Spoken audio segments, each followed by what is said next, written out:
É isso, o último semifinal que a gente vai falar de hoje é Fortaleza e Corinthians pela Sul-Americana. Corinthians só venceu Fortaleza uma vez nos últimos 5 jogos. Temos um confronto histórico aqui para trazer para vocês. São 32 jogos, com 19 vitórias do Corinthians, 8 empates e 5 só vitórias do Fortaleza. 55 gols do Corinthians contra 27 do Fortaleza, mas os últimos 5 jogos é uma vitória do Corinthians, 2 empates e 2 vitórias do Fortaleza. Última vitória do Corinthians foi em 1º de maio de 2022, ou seja, não faz tanto tempo assim, mas faz um tempinho, né? Desses 5 jogos que a gente falou, é o jogo mais antigo possível. Então, há 4 jogos o Corinthians não ganha do Fortaleza. E assim, temos que trazer uma importância aqui, né, Belatini? O Corinthians dentro de casa na Sul-Americana e o Corinthians fora de casa na Sul-Americana. A gente tem, inclusive, na tela para trazer para vocês isso aí. Você gostaria de falar, Belatini? Você que foi atrás desses números Não, aí? não, pode mandar, pode mandar. É que assim, é assustador mesmo, é assustador.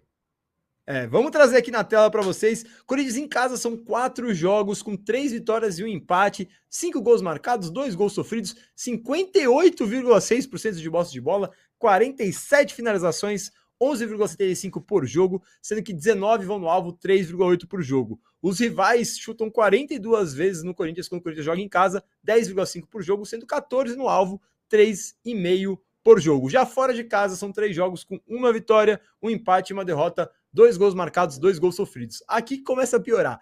41% de posse de bola quando joga fora de casa. 21 finalizações totais, 7 por jogo apenas, sendo 8 apenas no alvo, 2,6 por jogo. Já os rivais têm 74 finalizações, total de 24,6 em média por jogo. 24 é a média de vezes Corinthians é finalizado por jogo. Além disso, 32 vezes no alvo, 10,6 por jogo em média no gol do Corinthians. Corinthians que contou muito com o Cássio nessa Sul-Americana, contou também com o Carlos Miguel, que fez boa atuação também quando o Corinthians jogou fora de casa, naquela época que o Luxemburgo estava poupando o time fora de casa.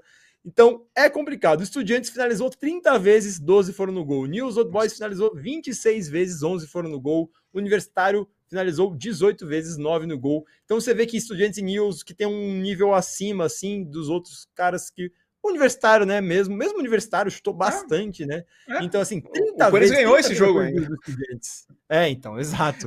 Então, assim, o vamos Corinthians ver. Ganhou, o Corinthians ganhou. Né?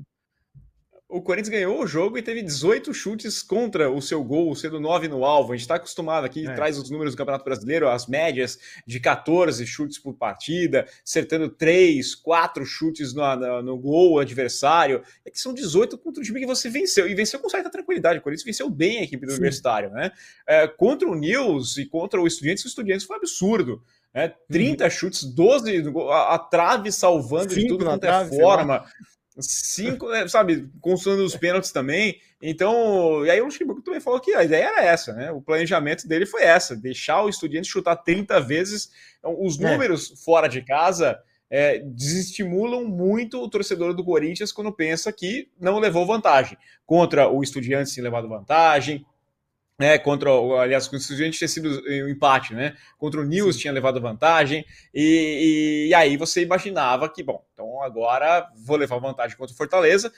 Até o Fortaleza, no jogo na terça-feira, ele passava a impressão de que ele fez 1-0 e ele falou, tudo bem, eu só não quero perder. Empatar aqui tá ótimo, porque depois se eu for jogar em casa, o estádio vai estar cheio e o Corinthians não jogar nada, como eu falei. A questão, o Mano Menezes pode mudar isso. O detalhe desses números aqui que podem não influenciar tanto na terça-feira é porque vai ser o Mano Menezes o treinador e não o Vanderlei Luxemburgo, e aí a forma de jogar pode ser um pouco diferente.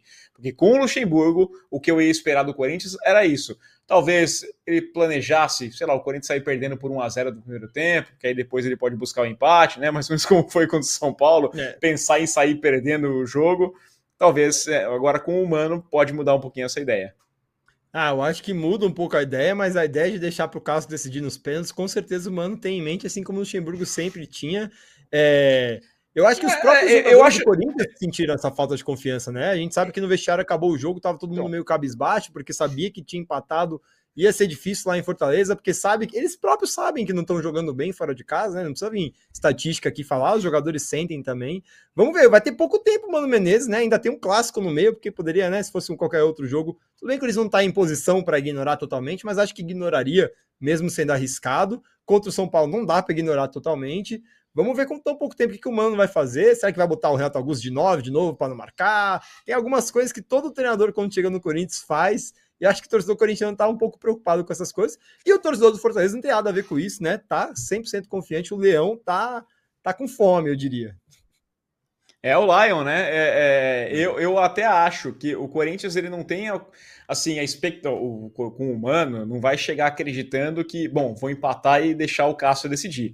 Tem uma segurança a mais. Se eu empatar, o Corinthians jogar pelo empate parece normal. Eu vou jogar pelo empate porque eu acredito que o Cássio vai fazer diferença de novo, como fez, né, várias vezes durante esse ano.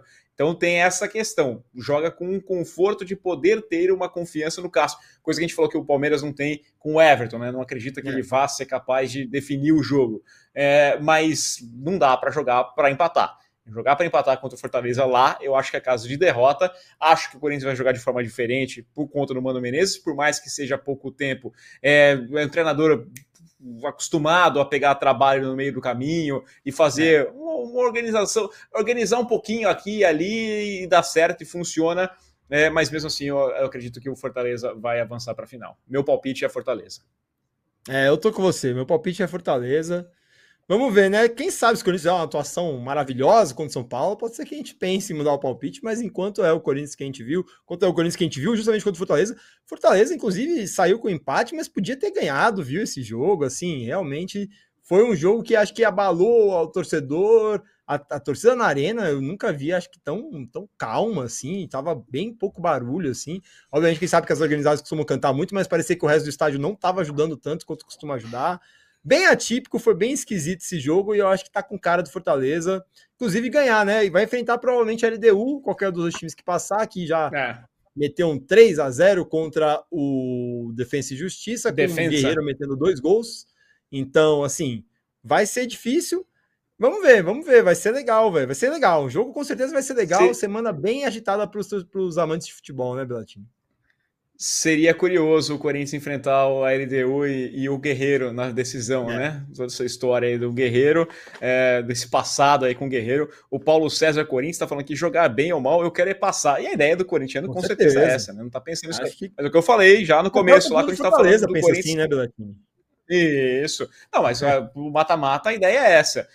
E como eu disse no começo do programa, falando do clássico, eu acho que a demissão do Luxemburgo ele dá uma chance para o Corinthians. Com o Luxemburgo, eu acho que o Corinthians tinha, vamos lá, 3% de chance de passar. Com o Mano Menezes, chega aí a uns 20%, porque vai organizar o time. Com o Luxemburgo não tinha, não, mas ainda vejo o favoritismo da equipe